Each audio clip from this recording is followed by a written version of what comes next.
T-Man 978 Shill Review. Hello everyone, T-Man 978. Right now I'm going to be reviewing G.I. Joe Classified Series number 153, Cobra Frag-Viper. I have so many different Vipers, or I should say they've made so many different Vipers. But there you are. There's the box. This one is cool. I really like that face sculpt and the face deco. And it's cool, you can pretty much have all of his accessories on him at once. But once you do that, it feels like he doesn't come with anything, but he does. Alright, we get this like lacrosse-like scooper that you throw the frag grenades with. Right here. Detailed as a scooper thing. And since this part is sharp, you can use that as like something to beat people up with or stab people with. You have the pliable hose which the grenades shoot through so they can be shot out. And look, they even put detail right there on the peg thing. So that's cool. But that pegs into here. Here is the grenade escaping with some smoke effects. It has a peg right there. You can peg it right here like it's shooting out, or you can peg it right there. This one keeps it closer to the edge right there. So that's cool. Here is the backpack. They have the grenades in there, not painted. So I guess that represents where they are inside of there. There's pouches on that side. This is where the hose goes. There is a port here for the oxygen, I guess, that goes into this mask right here, which is very bug-like. I haven't looked up whether Frag Vipers actually existed back in the day. I would assume they do. But there's that. And you get two SMGs with removable magazines. So that's a lot of accessories. On his body, you do get this sash-like thing that can be taken off easily enough. So I'm going to include that as an accessory. And you do get this arm guard, which is a separate piece. The shoulder pouches right there, which is a separate piece. And honestly, you could slide these holsters off if you didn't want that look. But they're part of his deco. But that does add to the piece count. So he does have a lot going on. And I mentioned this face. I think this face is amazing. So creepy. Like they got experimented on, and now maybe they're like mindless drones. There's like a chip on the side of the head. I guess that helps him interface with his helmet, I would imagine. Make him have better aim and whatnot. But there's a lot of deco up there. A lot of deco in the outfit, period. Let's zoom out some. Make sure I'm actually showing stuff. There's deco in the gloves. I'm pretty sure these lower legs we've seen somewhere. I'm not a person that like harps on that. These guys look so different that I don't try to search out for the things that match up with other figures. They change so much. It's typically like when they do share something from previous figures, it's not the entire body. Before I put everything else on, I'm going to go into the articulation. Arms go up slightly more than 90, rotate, biceps swivel, double jointed elbows, wrists rotate, and both hands are on horizontal hinges. You get the old school retro ab crunch, and you get the ball at the base right here, which does seem to move a lot, but it could be me moving the drop down hips and not realizing it. But of course it rotates. You get drop down hips like I just mentioned, which helps you kick up over 90. You can kick back because of the diapery piece, kick out to the side, thigh swivel.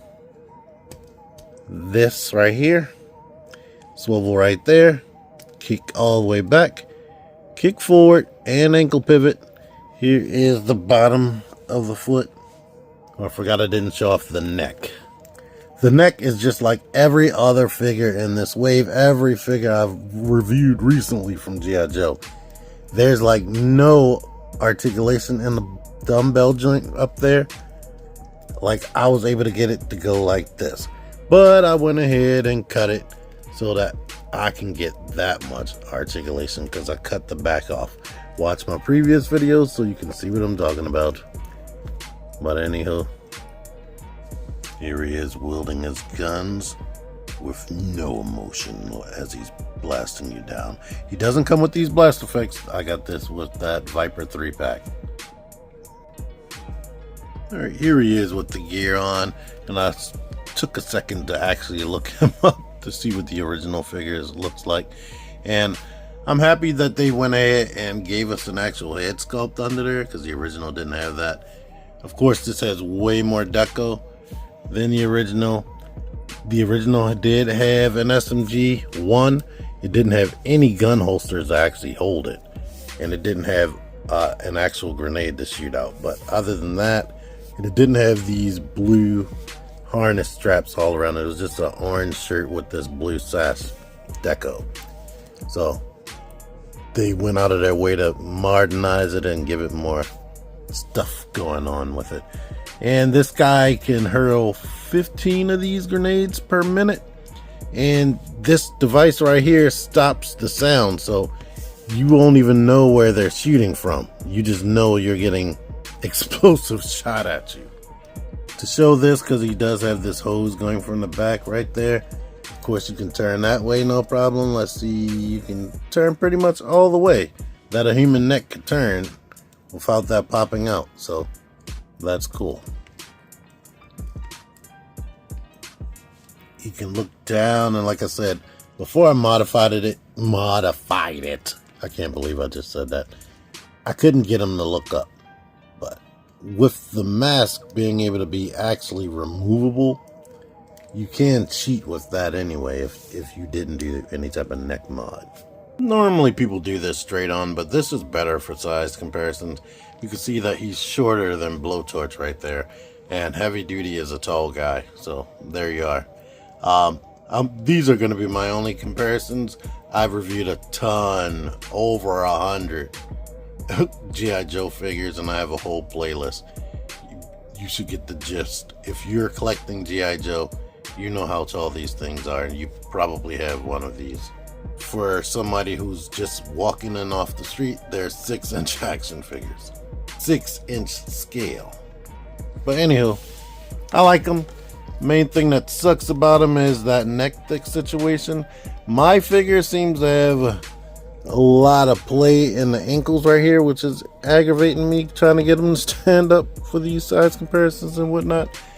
But he comes with cool accessories. Only other thing I can complain about as far as him is the way this ports into there. Like, this is a lot of detail. They went through a lot of effort for this, but it's strong, more rigid. It's not crazy pliable, and it wants to pop out of that port. So you'll have to definitely play around with it to get it into the perfect positions for it not to be falling out the port. But yeah, if you like what you see, it's a G.I. Joe Classified series figure. Only thing sucks, or only thing is different with these figures for the most part, is some of them, annoyingly, like this Blowtorch, doesn't have ankle swivel or boot swivel. He is one of the like 3 molds that doesn't have, 3 or 4 molds that doesn't have this out of the 100 and something plus. But yeah, you have to worry about that sometimes. And the neck articulation, that's the main thing. Outside of that, they mostly all have very great articulation. But anywho, I like it. Got it off Amazon. Link in the description for where you can get it off of Amazon. Thank you for watching. Until next time, T-Man978 out of here. Click the videos. Click the freaking videos, baby. Click the videos. You should really click these videos. Click the videos. Click those freaking videos, baby. Click the videos. You really should click those videos. Click that shit. Go ahead and click that shit. If you did, you would like it. Really click that shit. Now I'm freaking gone.